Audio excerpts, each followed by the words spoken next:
Okay, let us start. तो आज का ये 11th physics chapter number 8 sound का तीसरा लेक्चर है।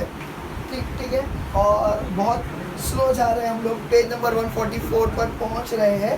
ठीक है, पेज नंबर 44 पर लेफ्ट हैंड साइड का जो पहला पैराग्राफ है उसके अंदर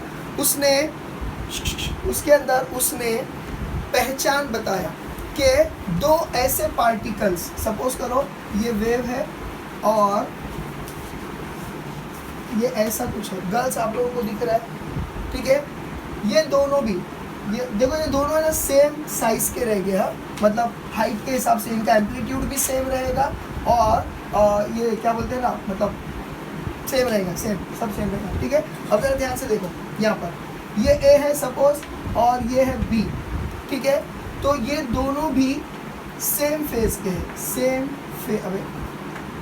फेज में है। ठीक है, सेम फेज, तो सेम फेज में है, उसके लिए कुछ प्रॉपर्टीज आपको याद रखनी है या कुछ आप लोगों को पॉइंट्स याद रखना है। सबसे पहला, दो पार्टिकल्स जो वाइब्रेट हो रहे हैं या ऑसिलेट हो रहे हैं इन द वेव, उन लोगों के कुछ पॉइंट्स आपको याद रखने हैं। सबसे पहला, इन लोगों के बीच में का जो डिस्टेंस रहेगा वो रहेगा क्या? लैम्डा। बोलो सही करें। मैंने आप लोगों को बोला हो कि एक क्रिस्ट पूरा और एक ट्रफ तो भी वेवलेंथ होता है, नहीं तो एक क्रिस्ट का टॉप और दूसरे क्रिस्ट सक्सेसिव दूसरे क्रिस्ट का टॉप, उसका डिस्टेंस भी क्या होता है? लैम्डा होता है। वैसा ही ट्रफ का भी ले लो तो भी, अगर मैं यहाँ के दो पार्टिकल पकड़ूँ तो भी वही आता है कि इन लोग के बीच में का जो डिस्टेंस है वो है लैम्डा। बोलो समझा? ये पहली प्रॉपर्टी है। दूसरा, इन लोगों के बीच में का फेज एंगल, देखो हाँ क्या बोला गया है, फेज एंगल। दोनों के बीच में का फेज एंगल कितना रहेगा? 360 का कितना रहता है? कितना रहता है? तो इन दोनों के बीच का फेज एंगल रहेगा या फेज डिफरेंस रहेगा, क्या रहेगा? 2 पाई। अगर हम लोग डिस्टेंस के हिसाब से बात करें तो रहेगा लैम्डा। अगर हम लोग फेज एंगल के हिसाब से बात करें, एंगल मतलब समझा, वो जो हम लोग सर्कल के हिसाब से जब गिनते हैं तो इन लोग का डिफरेंस कितना रहेगा? उन लोग का डिफरेंस रहेगा 2 पाई। इन लोग का क्या रहेगा डिफरेंस? 2 पाई। और तीसरा जो कि पिछले पेज पे दिया है, कल मैं बताना भूल गया था, वो क्या है कि इसके और इसके बीच में वेव को जब हम लोग काउंट करेंगे, यानी वेव नंबर को जब हम लोग काउंट करेंगे तो ऐसा बोला गया है, सपोज करो एन का जो ए जो है, सपोज करो क्या है ये? एन नंबर ऑफ वेव है, मतलब समझा 5वां या 6ठा होगा, तो अगला क्या रहेगा? अगला रहेगा n+1 बस। यानी क्या? अगले वाले का सक्सेसिव का वेव एक नंबर बढ़ जाएगा। ऐसा नहीं समझ रहा होगा तो सपोज करो ये फर्स्ट वेव है तो बी पे क्या आएगा? सेकेंड वेव, तो 1+1 हुआ कि नहीं हुआ? अगर ये 5वां वेव है, मतलब 5वां क्रिस्ट है, तो अगले वाले का क्या रहेगा? 5+1 6th वाला रहेगा।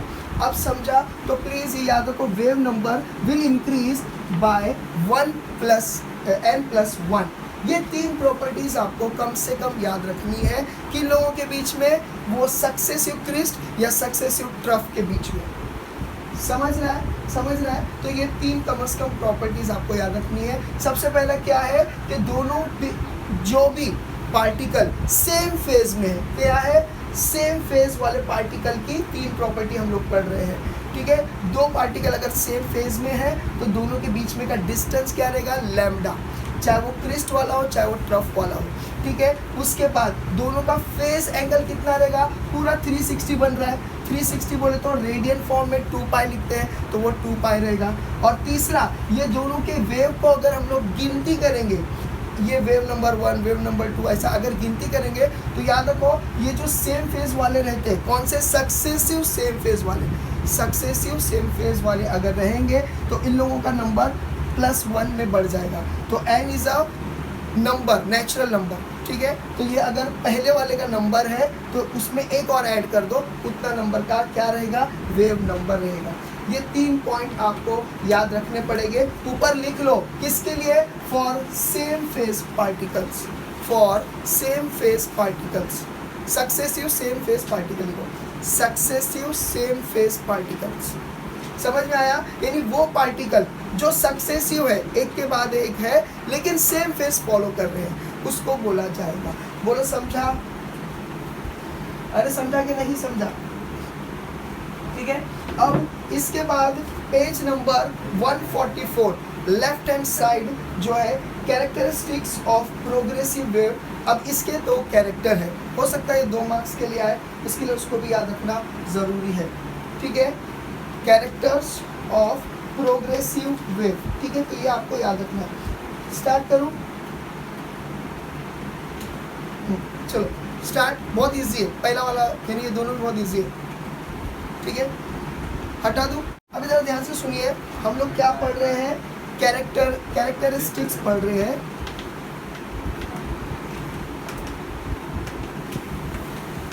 किसका पढ़ रहे हैं? Of progressive wave.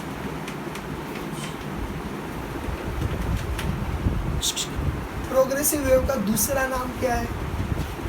सर आप बताएंगे व्हाट इज प्रोग्रेसिव वेव, आप बताएंगे प्रोग्रेसिव वेव का दूसरा नाम क्या है? इजी आपको बोलो, बोलो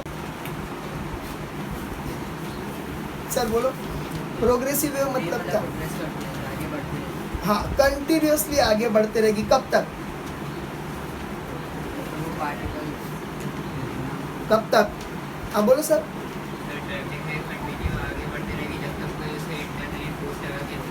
हाँ, या फिर यानी एक्सटर्नल या इंटरनल फोर्स लगा के उसको रोकना ले, और उसने खुद दूसरा आंसर भी दे दिया, ट्रैवलिंग वेव्स भी बोलते हैं उसको। याद रखो, प्रोग्रेसिव वेव को ट्रैवलिंग वेव भी बोलते हैं। यानी ऐसी वेव जो कंटिन्यूअसली जा रही है, जैसे पानी में पत्थर मारे तो पानी के अंदर जो वेव्स क्रिएट हुए उसको कंटिन्यूअस बोलेंगे। क्यों? डिपेंड करता है कितने जोर का या कितना बड़ा पत्थर गया है, उस हिसाब से वेव्स कंटिन्यूअसली जाती रहेगी। नो डाउट हर वेव कभी ना कभी ख़त्म होगी ज़रूर, समझ में आया? लेकिन उसको कंटिन्यूअसली बोला है क्योंकि जैसे जैसा मीडियम मिलते जाएगा वैसा वैसा वो जाती रहेगी। समझ में आया? तो उसके लिए कंटिन्यूअस बोला गया है। ठीक है, तो उसके 2 कैरेक्टर्स हम लोगों को पढ़ने हैं। तो कैसा याद रखने का? PAF, puff. पफ मतलब क्या? मतलब उस यानी कि ये जो प्रोग्रेसिव वेव है, प्रोग्रेसिव वेव क्रिएट करने वाले जितने भी पार्टिकल्स है वो सारे के सारे क्या बोला गया है? वाइब्रेट करेंगे with same period, same amplitude and same क्या ये frequency. With same period, with same amplitude and same frequency. Small n. अभी तू बोल, फ्रीक्वेंसी का फॉर्मूला बोल रिलेटेड टू पीरियड।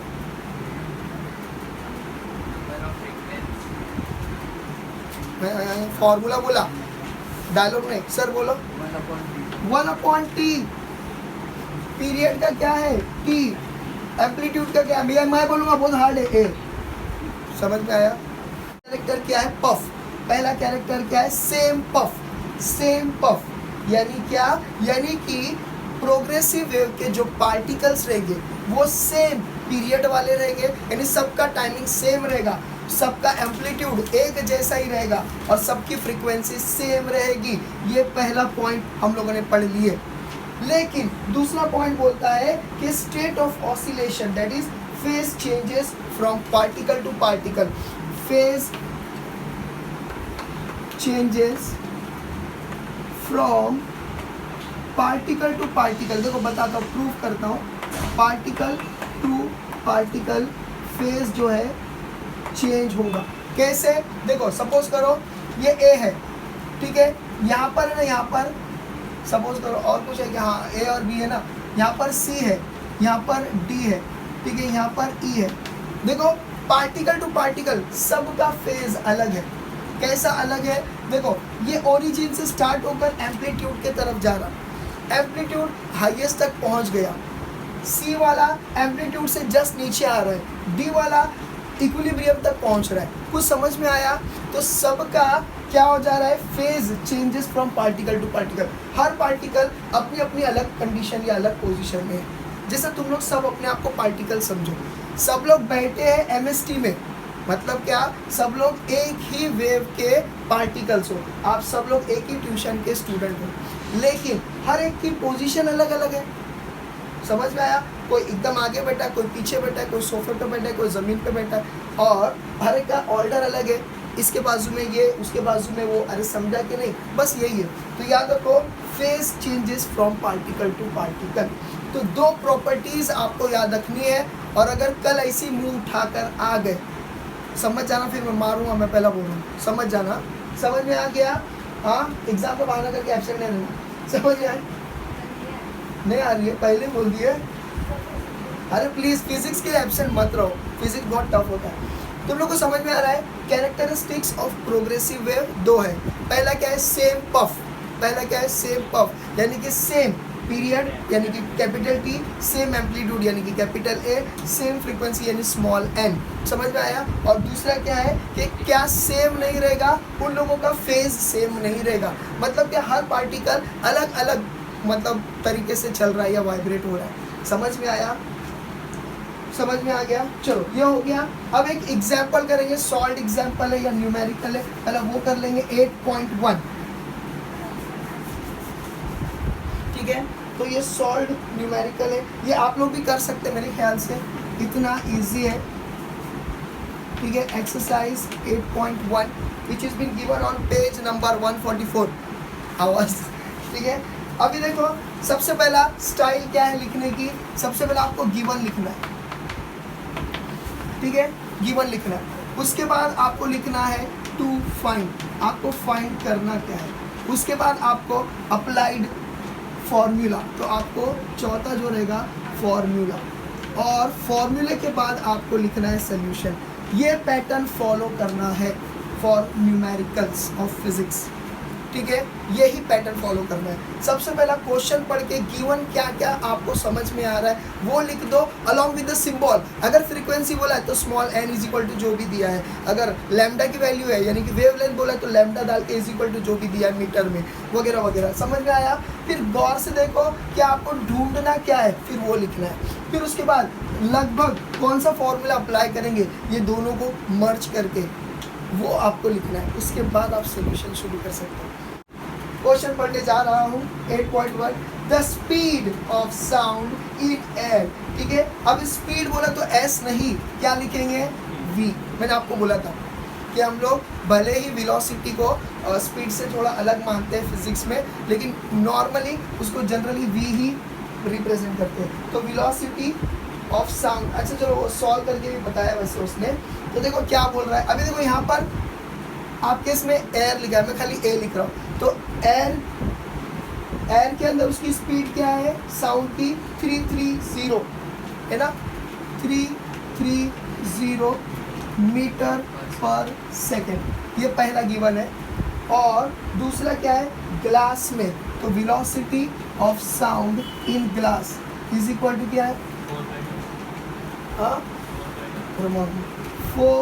4500 मीटर पर सेकेंड, इतना हो गया। उसके बाद ये क्या बोला? What is a ratio of wavelength. अब देखो रेशियो ऑफ वेवलेंथ बोला है, मतलब क्या? यानी कि लैम्डा। लैम्डा का हमको रेशियो निकालना है ए वर्सेस जी का, ए वर्सेस जी का, ये हम लोगों को फाइंड करना है। समझ में आया? तो ये हम लोगों को फाइंड करना है, ठीक है? और आगे क्या लिखा है? Of a given frequency in a medium, of a given frequency. अभी गिवन फ्रीक्वेंसी मतलब क्या? यानी उसने फ्रीक्वेंसी को कॉमन रखा है। फ्रीक्वेंसी को मतलब क्या रखा है? कॉमन रखा है। That means N is equal to N ही रहेगा, एन ए एन जी ऐसा कुछ भी नहीं है। समझ में आया? तो अभी यहाँ पर हम लोग फॉर्मूला क्या ले सकते हैं, बोलो जल्दी से। v इज इक्वल टू, ठीक है, एन लैम्डा, यही लेते हैं हम लोग, यही लेंगे ना, जहाँ पर ये तीनों इन्वॉल्व है। गिवन में देख लेने का, ये सबको मिलाकर कौन सा फॉर्मूला मिल सकता है अपने को, ठीक है? अब इसमें से हमको क्या ढूंढना है? इसका रेशियो ढूंढना है, बराबर है? ये बोला कि ये कॉमन है। गिवन फॉर फ्रीक्वेंसी मतलब क्या? यानी कि जो कॉमन है वो, मतलब देयर इज नो चेंजेस। अभी अपने को ये लेना है। तो देखो सबसे पहले अभी हम लोग सोल्यूशन क्या करेंगे? सबसे पहले हम लोग लेंगे v a is equal to n, और लैम्डा क्या है इसका?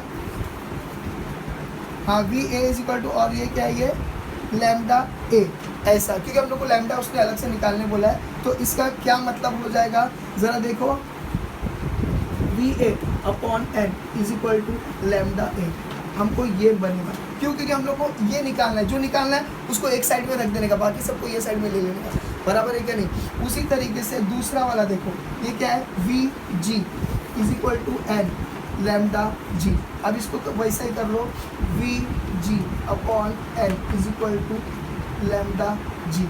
ये दो है। अब ये दोनों का रेशियो निकालने का है, तो दोनों का रेशियो निकालेंगे तो क्या हो जाएगा, तीसरा स्टेप जो है मैं ग्रीन से करता हूँ, क्या हो जाएगा, lambda A upon lambda G is equal to lambda A क्या है, V A upon N the whole upon क्या ये, वी जी अपॉन एन, बराबर है। अब इसको क्या मैं ऐसा लिख सकता हूँ, वी ए upon n into n upon v g, बराबर है। क्योंकि ये आएगा तो रेसिप्रोकल हो जाएगा, ये कट हो रहा है क्योंकि कॉमन बोला है, तो इसका मतलब मेरे पास बचेगा क्या, वी ए अपॉन वी जी। देखो ये स्टेप आपकी बुक में नहीं मारा है, बचकाना स्टेप है लेकिन है, समझ में आया। तो क्या हो गया, वी ए अपॉन वी जी। अब वी ए की वैल्यू डालो और वी जी की वैल्यू डालो, कट करो, जो भी मिलेगा आपको, अगर कट हो रहा है तो वो आपको आंसर मिल जाएगा रेशियो में। बोलो समझा। Let us start with sugar, अल्हम्दुलिल्लाह तीसरा दिन और 8.3, ठीक है। Let us start with 8.3 transverse and longitudinal wave. अब ये पहली बात तो मैंने तुम लोगों को समझाया नहीं कि ट्रांसवर्स और लॉन्जिट्यूडिनल वेव्स होते क्या है। सबसे पहले देखो वेव्स, ठीक है, डिपेंडिंग अपॉन मीडियम रिक्वायर्ड और not required, there are two types. One is a mechanical waves, ठीक है, और मैकेनिकल वेव्स के बाद होता है one is a non mechanical waves, ठीक है। नॉन मैकेनिकल वेव्स मतलब क्या, they do not require any medium, ठीक है। इसके बारे में डिटेल में हम लोग 12th में पढ़ने वाले हैं, ठीक है। अब यहाँ पर देखो मैकेनिकल मतलब they require a medium, they require what, medium. और इसके अंदर होते हैं दो टाइप के वेव्स, एक होता है क्या, ट्रांसवर्स वेव्स, ठीक है, और दूसरा होता है क्या, लॉन्जिट्यूडिनल वेव्स। इसका डिस्टिंग्विश चांसेस है कि आ सकता है, नीचे सारे पॉइंट डिस्टिंग्विश के ही दिया है, तो आप लोग को रटना है। मैं पहले समझा देता हूँ, फिर इसके बाद में आप लोग अपने हिसाब से याद कर लेना। लॉन्जिट्यूडिनल एंड ट्रांसवर्स वेव्स के बीच में फर्क क्या है, जरा ध्यान से देखो, जरा ध्यान से देखो। देखो पानी में जब मैं पहले ट्रांसफर समझा रहा हूँ, पानी में जब पत्थर मारे तो direction of propagation of wave कैसा है, ऐसा, बराबर है, ऐसा है ना, यानी ऐसा जा रहा है, कैसा जा रहा है, ऐसा जा रहा है। लेकिन मोशन ऑफ पार्टिकल कैसे, up and down, up and down, up and down. ध्यान से सुनो, ऐसा वेव जिसके अंदर पार्टिकल्स आर परपेंडिकुलर, या motion of particle is perpendicular to the direction of propagation of wave. समझ में आया? अगर ऐसा रहा उसको बोलेंगे ट्रांसवर्स वेव्स। कुछ समझा? वेव कैसा प्रोपगेट हो रहा है, कैसा फैल रहा है, किस डायरेक्शन में फैल रहा है, हॉरिजॉन्टल डायरेक्शन में फैल रहा है ऐसा, बराबर है, बराबर है क्या नहीं। पानी का डिस्टर्बेंस कैसा फैल रहा है, आप बोलेंगे सर्कुलर नहीं, मतलब ऐसा जा रहा है कि नहीं, ऐसा जा रहा है। लेकिन उसके वेव्स उसके पार्टिकल्स कैसा वो कर रहे हैं, एक्ट कर रहे हैं, up and down, up and down. समझा कि नहीं समझा? देखो ना, अगर मैं ऐसा वेव बना दूं यहाँ पर, ये हो गया अप, ये हो गया डाउन, ये हो गया अप, ये हो गया डाउन। अप और डाउन होते होते आगे जा रही है कि नहीं, लाइन आगे जा रही है। तो direction of propagation of wave कैसा है, ऐसा, और पार्टिकल का मूवमेंट कैसा है, ऐसा, ऊपर जा रहा है, नीचे आ रहा है, यानी कि 90 डिग्री बना रहा है। तो अगर पार्टिकल्स का मोशन प्रोग्रेशन के साथ परपेंडिकुलर है, उसको बोलेंगे ट्रांसवर्स वेव। बोलो समझा? उसको बोलेंगे ट्रांसवर्स वेव। इसके अंदर क्रिस्ट और ट्रफ अल्टरनेटली फॉर्म होते हैं, जबकि लॉन्जिट्यूडिनल वेव्स क्या है, साउंड वेव्स है। मैं बताता हूँ कैसा होता है। ध्यान से सुनो, ये जो लॉन्जिट्यूडिनल वेव्स होते हैं इसके अंदर देखो, अभी मैं ऐसा बनाता हूँ,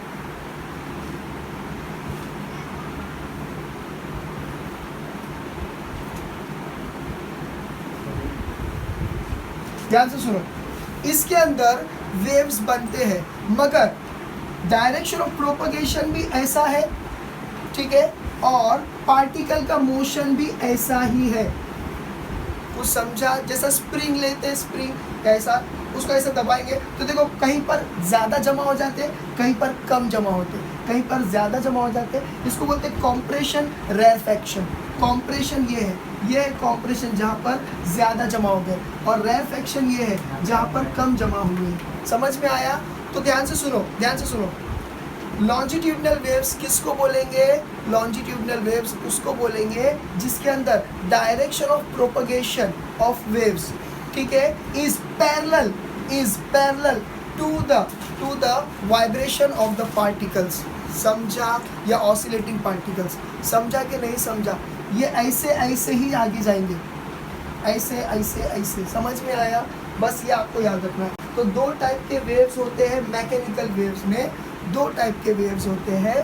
वो क्या है? Transverse and longitudinal. ट्रांसवर्स में 90 डिग्री बनेगा, नीचे वाली लाइन क्या है? Direction of propagation of waves है, और वर्टिकल वाली लाइन क्या है? इट इज़ अ क्या बोलते हैं, इट इज़ क्या बोलते हैं ना, vibration, direction of vibration of particles, या direction of oscillation of particles.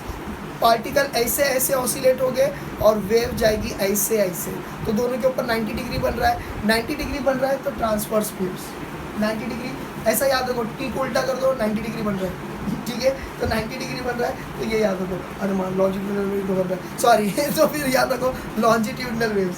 Longitudinal waves में क्या हो जाता है कि particles, sorry, direction of propagation of waves जो है उसी को पैरेलल होते हुए उसके पार्टिकल्स जाएंगे। समझा? मतलब direction of propagation of wave will be parallel to the vibration of the particles. समझ में आया? बस ये दोनों को मिलाएंगे, यानी कि ये हो जाएगा longitudinal waves.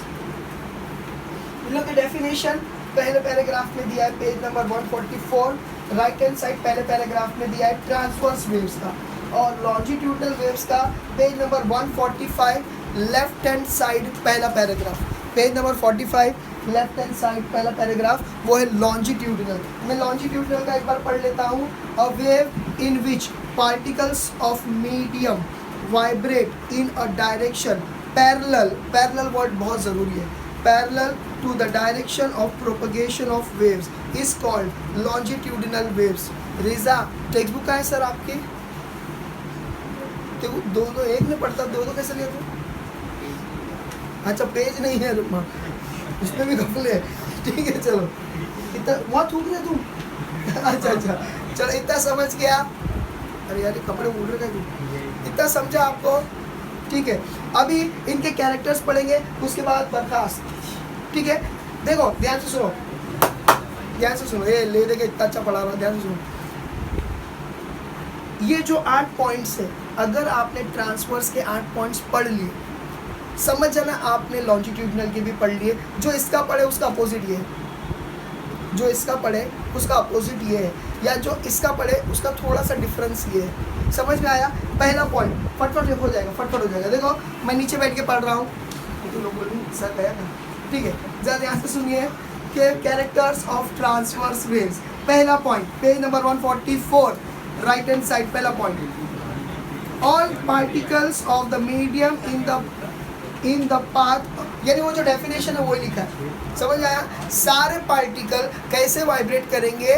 Parallel, sorry perpendicular to the direction of propagation of wave. समझ में आया? समझा कि नहीं? सलमान समझा आप लोगों को? सॉरी क्या नाम है? अरहम। अरे समझा कि नहीं समझा? पहला वाला क्या है? अबे पहला वाला क्या है? उसका डेफिनेशन।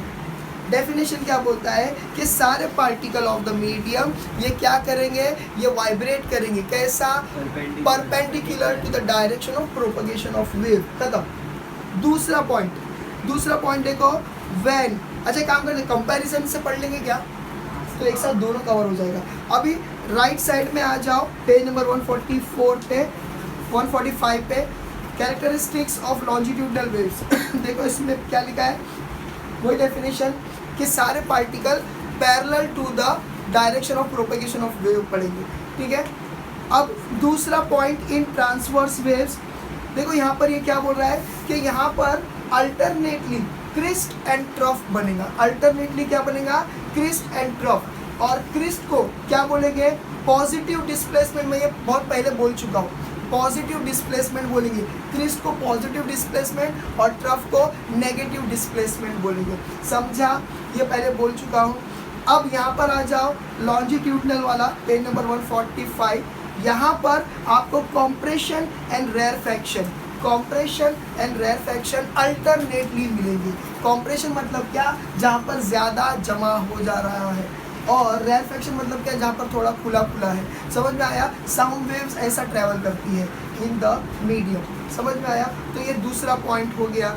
तीसरा पॉइंट देखो क्या बोल रहा है, ट्रांसवर्स वेव्स में तीसरा पॉइंट क्या बोल रहा है कि एक क्रिस्ट एंड एक ट्रफ मिलकर एक साइकिल बनाती है।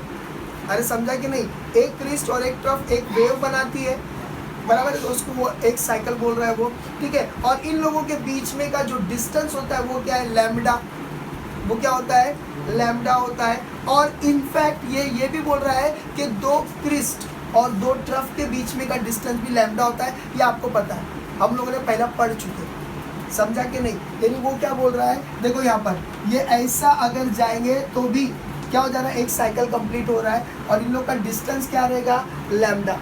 लेकिन वो बोलता है सिर्फ यही नहीं भाई, यहाँ से यहाँ तक का जो डिस्टेंस है ये भी लैम्डा है, दो क्रिस्ट के टॉप मोस्ट का, और दो ट्रफ के जो है ये वाला, ये भी क्या है, ये भी लैम्डा है, ऐसा वो बोल रहा है तीसरे में। अभी इधर पे देख लो, लॉन्जिट्यूडनल का तीसरा पॉइंट देख लो कि यहाँ पर वन कॉम्प्रेशन एंड वन रेरफैक्शन आपका क्या बना रहा है, वन साइकिल को कंप्लीट कर रहा है। वन कॉम्प्रेशन एंड वन रेरफैक्शन एक साइकिल को कंप्लीट कर रहा है, और इन लोगों के बीच का भी डिस्टेंस जो है वो है लैम्डा, ठीक है, वेवलेंथ बोलते हैं उसको, और सिंबल क्या है, लैम्डा। चौथा अंडर ट्रांसवर्स वेव, चौथा वाला देखो, ये जो क्रिस्ट और ट्रफ है ये क्या है, it is responsible to carry the energy, कि एनर्जी को फॉरवर्ड डायरेक्शन में लेके जाने के लिए क्रिस्ट और ट्रफ जो है काम कर रहे हैं या मदद कर रहे हैं। अब यहाँ पर क्या रहेगा, बोलो, कॉम्प्रेशन एंड रेरफैक्शन जो है वो एनर्जी को आगे लेके जाएगी। देखो चौथा वाला क्या है, अच्छा चौथे वाले में यहाँ पर थोड़ा सा अलग बोला है, चौथे वाले में ट्रांसवर्स वेव्स का 5वां और 8वां पॉइंट को मर्ज किया है। चौथे वाले में लॉन्जिट्यूडनल वाला जो है ना, उसका चौथे पॉइंट में देखो वो क्या बोल रहा है कि propagation of longitudinal wave, the medium should be elastic of volume, यानी कि वो इलास्टिसिटी पजेस करना चाहिए। ये जो वेव्स है, ये वेव जो है ना लॉन्जिट्यूडनल वेव्स, ये जो मीडियम से गुजरेगा वो इलास्टिक इन नेचर होना चाहिए, ये हम लोगों ने कल भी पढ़े थे, ठीक है। और दूसरा क्या है, ये सॉलिड से, लिक्विड से और गैशियस से गुजर सकता है। लॉन्जिट्यूडनल वेव्स याद रखो, सॉलिड, लिक्विड एंड गैशियस से गुजर सकता है, समझ में आया, सॉलिड, लिक्विड एंड गैशियस से गुजर सकता है, लेकिन वैक्यूम से गुजर नहीं सकता। लॉन्जिट्यूडनल वेव के चौथे में 2 पॉइंट लिखा है, 2 पॉइंट लिखा है। पहला क्या लिखा है, ध्यान है ना, चौथा वाला ऑफ लॉन्जिट्यूडनल वेव क्या बोला है उसने, क्या बोला है, सबसे पहला कि वो इलास्टिक होना चाहिए, दूसरा क्या है कि वो सॉलिड, लिक्विड और गैशियस से गुजर सकता है एक्सेप्ट वैक्यूम। अब यहाँ पर 5वां ट्रांसवर्स में 5वां देखो क्या बोल रहा है कि 5वां वाला ये बोल रहा है कि ये सॉलिड से गुजर सकता है लेकिन लिक्विड के सरफेस पे गुजर सकता है, जैसे कि पानी का सरफेस। पानी के अंदर वेव्स नहीं आएगी, पानी के अंदर वो ऐसी ऊपर नीचे वाली वेव्स नहीं आएगी, समझ में आया, वहाँ प्रेशर क्रिएट होगा कॉम्प्रेशन और रेरफैक्शन का, पानी के अंदर प्रेशर क्रिएट होगा कॉम्प्रेशन और रेरफैक्शन का, लेकिन वेव्स अंदर नहीं आएंगी, अंदर बाजू की लेयर में नहीं आएगी। तो देखो यहाँ क्या बोला है कि सिर्फ सॉलिड में ही ट्रांसवर्स वेव ट्रैवल कर सकता है, और अगर लिक्विड में ट्रैवल करना है तो सिर्फ सरफेस पे करेगा, अंदर से नहीं, यानी कि गैशियस में भी नहीं करेगा और लिक्विड में अंदर बाजू नहीं करेगा। कौन? Transverse waves. बोलो समझा?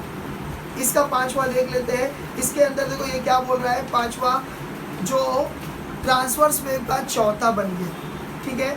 लॉन्जिट्यूडनल वेव्स में पांचवा वाला क्या बोल रहा है, कॉम्प्रेशन एंड रेयरफैक्शन जो है वो एनर्जी को ट्रांसफर करता है, जो इसमें चौथा वाला दिया था वो अभी इधर पे दिया है।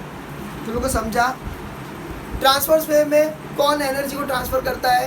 Crest and trough. यहाँ पर कौन? कॉम्प्रेशन और रेयरफैक्शन, वो यहाँ पर दिया हुआ है। अभी छठा under transverse waves, transverse wave क्या बोलता है कि there is no change in pressure and density. जब कभी भी वेव्स बनती है और आगे आगे ट्रांसफ़र होती है तो प्रेशर एंड डेंसिटी में देयर इज़ नो चेंज, लेकिन there is a change in the shape of the particle. मतलब जिस मीडियम से वो जा रहा है उस मीडियम का थोड़ी देर के लिए शेप चेंज होता है, बाद में नॉर्मल हो जाता है। अरे कुछ समझा कि नहीं समझा? पानी में वेव्स क्रिएट हुई, पानी का शेप चेंज हुआ कि नहीं हुआ? हुआ, चेंज हुआ। कैसा? टेम्पररीली, बाद में वो सीधा हो जाएगा, ठीक है। लेकिन पानी की डेंसिटी बढ़ी गई, क्या? पानी में पत्थर मारे तो पानी के डेंसिटी बोले तो क्या? गर्दी, 10th में पढ़े थे गर्दी। तो क्या पानी के मॉलिक्यूल्स बढ़ गए पत्थर मारने से? नहीं बढ़े, नहीं बढ़े। तो ना डेंसिटी बढ़ी ना ही तो प्रेशर बढ़ा। प्रेशर अंदर बढ़ेगा, अंदर बढ़ेगा, यहाँ पर नहीं बढ़ेगा, यहाँ पर ऐसे ऐसे जाएगा। समझ में आया? ये लिखा है किसमें? पांचवे में, ठीक है, सॉरी छठे में लिखा है, छठे में। इधर का छठा पढ़ लेंगे, लॉन्जिट्यूडनल का छठा पढ़ेंगे। When longitudinal waves advance from medium there is a periodic variations in period and density. देखो यार इंग्लिश में बुक लिखा है, अभी मैं क्या करूँ ऐसा होता है, ठीक है, बहुत इंग्लिश पढ़ रहा हूँ। समझ में आ गया तुम लोगों को? यानी इसके अंदर चेंज हो रहा है, इसके अंदर प्रेशर और डेंसिटी की चेंजेस हो रही है। समझ में आया? बस हो रहा है। And density along the path of, हो गया। तो प्रेशर और डेंसिटी का चेंजेस हो रहा है किसमें? लॉन्जिट्यूडनल वेव में। 7th point of transverse waves क्या बोल रहा है ये? पहले 8वां पॉइंट पढ़ लेते हैं, 8वां पॉइंट पढ़ लेते हैं, क्योंकि 8वां पॉइंट इज नॉट कॉमन। 8वां पॉइंट बोल रहा है फॉर ट्रांसवर्स वेव्स, 8वां पॉइंट बोल रहा है medium conveying a transverse wave must possess elasticity of shape. मतलब क्या? वो जो उसमें पहला बोला था 5वें पे या चौथे पे, वो यहाँ बोल रहा है इसमें भी इलास्टिसिटी होना ज़रूरी है, ऐसा बोला है। अब 7वां वाला देखो, ये ज़रा सा आपको मैं बताता हूँ। देखो पोलराइज्ड बोला गया है, बोला गया है ना। देखो क्या बोल रहा है, if vibrations of all particles along the path of a wave are constant, constant मतलब क्या? Forced are forced to be a single plane, then the wave is called as a polarized wave. Transverse wave can be polarized। मतलब एकदम simple है, देखो एकदम simple है। अगर इसको बताने जाओ तो क्या करते हैं, मिसाल के तौर पे सपोज करो ये लाइट जो आ रही है ये सब ऐसे ऐसे आ रही है, ऐसे ऐसे आ रही है। अब मैंने क्या किया, सबको एक पाथ पे मुझे अगर लेकर जाना है तो मैंने मैग्नीफाइंग ग्लास लेकर आ गया। मैग्नीफाइंग ग्लास ने क्या किया, ये 8 थी मगर ये मिलकर क्या हो रही है, एक जगह पे कॉन्सेंट्रेट हो रही है, कागज़ जल रहा है। तो इन लोगों को क्या किया मैंने, इन लोगों का डायरेक्शन चेंज किया। डायरेक्शन मतलब क्या, हम लोग north pole south pole direction के लिए बोलते हैं, तो वैसा पोलराइज्ड वर्ड इसीलिए यूज़ किया गया है। तो मैंने क्या किया, इन लोग के डायरेक्शन को चेंज कर दिया और सबको एक जगह पर कॉन्सेंट्रेट करवाया, तो उसको बोला गया है पोलराइजेशन। तुम लोग को समझा? देखो लाइट ऐसी जा रही है, हम लोग को इतनी गर्मी नहीं लग रही है, लेकिन अगर मैं आपकी बॉडी पर वही लाइट मैग्नीफाइंग ग्लास से अगर पुट करूं तो ज़्यादा गर्म लगेगा। क्यों? क्योंकि आपके बॉडी पे जब ये लाइट पड़ रही है, हर एक लाइट अलग अलग पड़ रही है, 10 degree 10 degree 10 degree 10 degree suppose. लेकिन अगर ये चारों को मैं मिला दूँ तो 40 डिग्री एक जगह पर पड़ेगा, तो आपको क्या हो जाएगा, ज़्यादा हीट लगेगी, तो जलने लगेगा, इसीलिए तो कागज़ जलता है। समझ में आ रहा है मैं क्या बोल रहा हूँ? तो वैसा ही पोलराइज मतलब क्या, सारे वेव्स को कॉन्सेंट्रेट करना एक जगह पर। समझ में आया? सबका पाथ एक जैसा बनाना। देखो वापस से पढ़ लो मंगता तो, if vibrations of all particles along the path of a wave are constricted या फिर force to be in a single plane, then the wave is called polarised wave. ठीक है, transverse wave can be polarised, लेकिन longitudinal waves can not be polarised, वो कभी polarised नहीं हो सकते हैं। ठीक है, आज के लिए यहाँ रुकता हूँ। पेज नंबर 145, 8.4 हम लोग कल पढ़ेंगे, मैथमेटिकल एक्सप्रेशन ऑफ वेव्स। अब यहाँ से थोड़ा सा टफनेस शुरू हो जाएगा। टफनेस मतलब क्या, यहाँ पर से थोड़ा सा ज़्यादा बोलते हैं ना फिजिक्स इसमें इन्वॉल्व हो जाएगा, प्लस मैथमेटिक्स, तो ज़रा एब्सेंट नहीं रहना। ठीक है, with this I and up with my today's lecture. Thank you.